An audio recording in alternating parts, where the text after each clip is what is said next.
YouTube, this is Victaurora and we're back with another Fallout video. In this video, we decided to do like 3 enclosures, which I'm really excited about.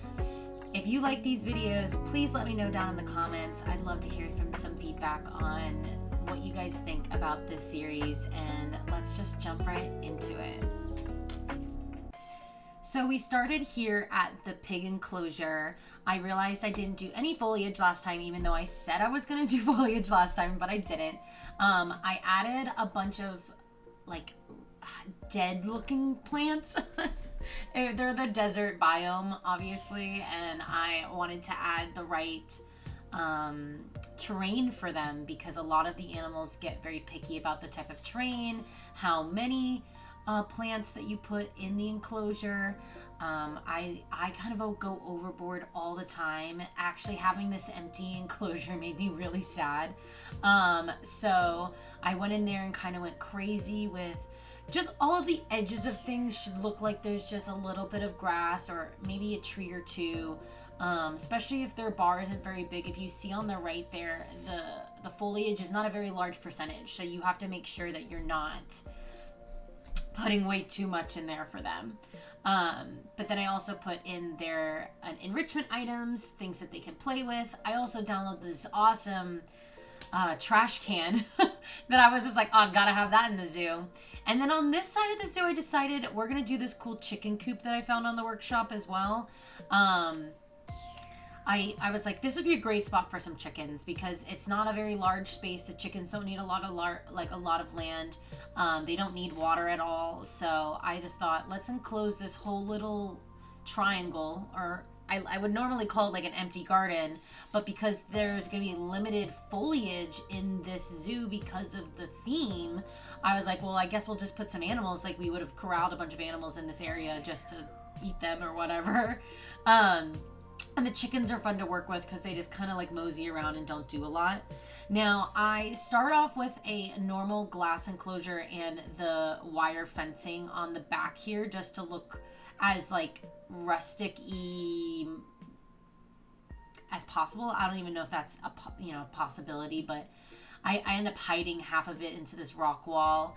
And then I also start with glass, or I try to start with glass, and then I end up getting like, no, I'm just going to make my own custom fencing to match the workshop items that I downloaded. So I try to do fencing. I also put it way too close to the path. If you put things way too close to the path or too close to something that can't be manipulated, it gets all mad at you. So just be advised on that. So then I was like, that's cute, but maybe I will do a custom fence for the chickens. But I know they're tiny, so they can also escape really easily. So you have to just be careful. The babies can get underneath the fence pretty simply. But I used this wire fencing that came with this really cool chicken coop, and I decided to do an entire custom fence. Now, I'm not a huge fan of custom fences unless you have tons of money, because this fence could cost me $100 per panel, which in sandbox mode obviously you can do that, but in any other mode I probably wouldn't jump to custom fencing right away at this stage in the zoo build that I'm doing right now, just because it's just advantageous money wise. It just isn't, it's just not smart. But I end up thinking this looks really good, especially because I'm not a huge like railing right up against the path kind of person. That's just not how I like to do it. It's just not the way I like the fencing to look, but I really enjoy it in this space because I think it fits the Fallout vibe of like they would have just used whatever space they had possible to creating a pen for these chickens to procreate and then eat them. So yep, I added some foliage as well for the chickens. The chickens don't love a lot of foliage either, but I was like, I gotta put at least something in here so it doesn't look completely empty. And then as I entered the chickens into the coop, or into the enclosure, they all get like put into the tiny coop. And the coops are like aesthetic, they're not like user friendly, so that was not fun. I ended up having to put another power source over there, so I end up moving all the chickens. because they're all in the enclosure, so I had to like manually move them, which was kind of silly. But it said they had like 5 feet of walkable space, and I'm like, no, they have this whole enclosure. So yeah, I end up having to change the floor, like the foliage for them, and then I even end up changing out this coop because they do need a hard shelter. So I use the one that's given to us through the DLC itself. And then they have a really cool feeding pad, like they have a feeding foliage thing that I'm like, oh, I want to use that, because if I use that, they'll be able to get fed and it will look really cool for the fire pit. So I end up moving the fire pit and that chicken coop and putting the fire pit on the feeding pad so that the chickens actually interact with the fire pit, which I thought would be kind of cool. And then it kind of looks kind of campgroundy / like, you know, interacting. You would just be like living amongst the chickens or whatever. So that's their feeding, and then I put some water in there for them, and that really, I don't know, I thought it started looking really good, and, but then all of the water everyone was like, no, the water's dirty, and I'm like, no, I want it to be dirty. It's okay. Aesthetically, you can change the color versus it actually being dirty. You don't want the water to be actually dirty. That's how you can get a lot of diseases. If you could tell, like, the people were getting all mad that I had dirty water in all of my enclosures. So they got all mad and they came and protested me. Now, I was thinking about adding a lot of these trash piles that I found on the workshop.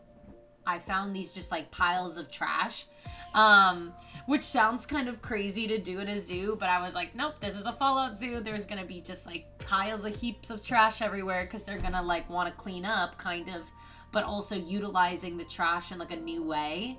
So I end up tearing apart this trash pile and like utilizing it in like a enclosure.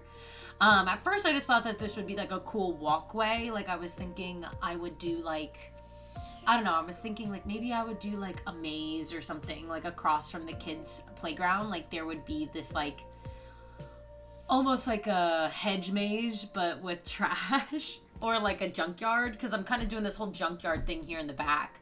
But then I was like, no, let's make this an enclosure, because I think it would be kind of fun to include it in an enclosure type situation. So I start doing it. I rechange the direction of it like 6 times. I also utilize this building that has an empty space on the inside as our hard shelter, so that I don't also have to have a hard shelter for the animals. I get rid of this panel. I fix that panel.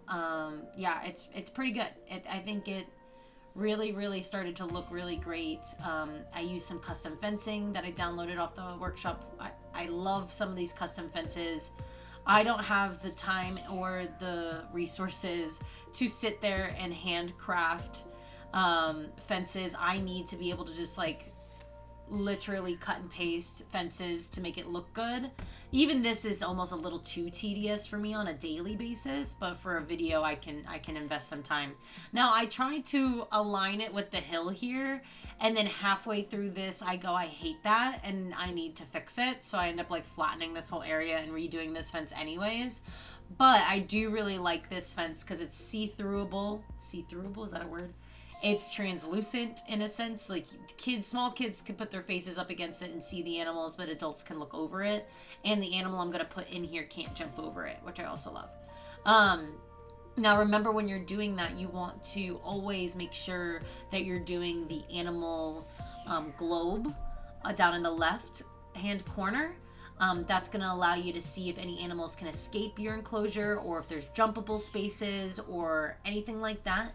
Now, we've also used the trick of the elephant grass before to make a null barrier for like an unwalkable path for animals, if you want to use that with an aesthetic fence that would allow them to jump over it or something like that.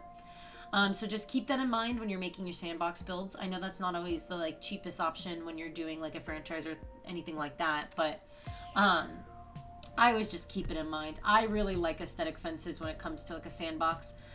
Franchises, like, you got to use what you got to use. You know, you got to be able to be creative with what you have available to you. And sometimes money is an issue on franchise zoos, and on Sandbox, you can make it as creative and as fun as you want. Also, if you're playing Sandbox and you are getting frustrated with the animal's wants and needs, remember, you can go into the settings and you can change that. You can take off all of their requirements. You can take off them dying. You can take off them inbreeding. You can take off all of those. You can literally change all of those settings for yourself so that you can enjoy playing sandbox mode. I know a lot of people that are like, sandbox is supposed to be easy, but it's still hard. And I'm like, well, if you're really just here, you also can build enclosures and never put an animal in them. I've seen people who've done that in the past. I love seeing the animals interact with the enclosure that I built. So, that's just something that I enjoy about the game. But if that's not something you enjoy about the game, then that's perfectly fine. And you're just here to be creative or build something cool, then turn off all those settings and you can play at the rate that you like, you know? Sorry, Pascal. I just realized Pascal was totally covered up. So here's me redoing the whole path again. Like I said, like I could not stand that it was like, I can stand a curvy path, but I can't stand an uneven path. So I end up redoing it all because it was getting locked with the null barrier. It locks the elevation of the land around it. So I end up going back in there and fixing that, and thank God I did because it looks so much better now. So I fixed the fence. I just delete all those fences because that's gonna be too much to ask for. And so yeah, it's looking really good. I'm really enjoying this enclosure. I'm liking the imperfectness of it as well. I'm not trying to make it look too perfect. It reminds me a lot of the Neverland enclosure in Japan right now. It looks like kids built it, if you know what I'm talking about. In Japan, they opened up a new fantasy land, and there's a whole Peter Pan area, and that area looks like the Lost Boys built it. And I want it to look like survivors of the vault built this, so it's not like they have heavy machinery or heavy things to build stuff on. Now I downloaded a Whataburger, so I want to use the Whataburger so bad in this bit, but I can't find it, so I end up just putting the animals and making sure, I use the world and make sure that the walkable spaces for their heart enclosure is good. I end up going in and trying to get rid of all the foliage that they don't like and adding foliage they do like. Now these are African animals. They're like antelope type animals, or the goats of, the Sahara or whatever. So I have to end up changing all of the foliage, but their foliage is also extra tiny. So I was like, great, that's exactly the vibe I want, because I don't want these animals that are going to need tons and tons of foliage, just because that, you want it to look barren and wasteland-y, because we're doing the Fallout theme. But yeah, I end up putting a lot of really cool plants in there with them, changing the terrain to be the right texture / is it sand, is it rock, do they need a little grass? I kind of go in and put grass where like no one would be walking, was kind of my idea for that. I also use a tree as one of their scratching posts, so that's another great way of using foliage when their percentage is very low. I go in and put in them some bedding. You can also use the bedding as some foliage if you want it to look greener. Yeah, that's pretty much all I did in this zoo, and I hope you guys like it. If you have anything that you want me to build or add to this zoo, please link it below or join our Discord. I would love to add it to the zoo. I want to be interacting with you guys and using the things that you're building. Like I said, leave a comment down below and like and subscribe, and I'll see you guys in the next video. Bye!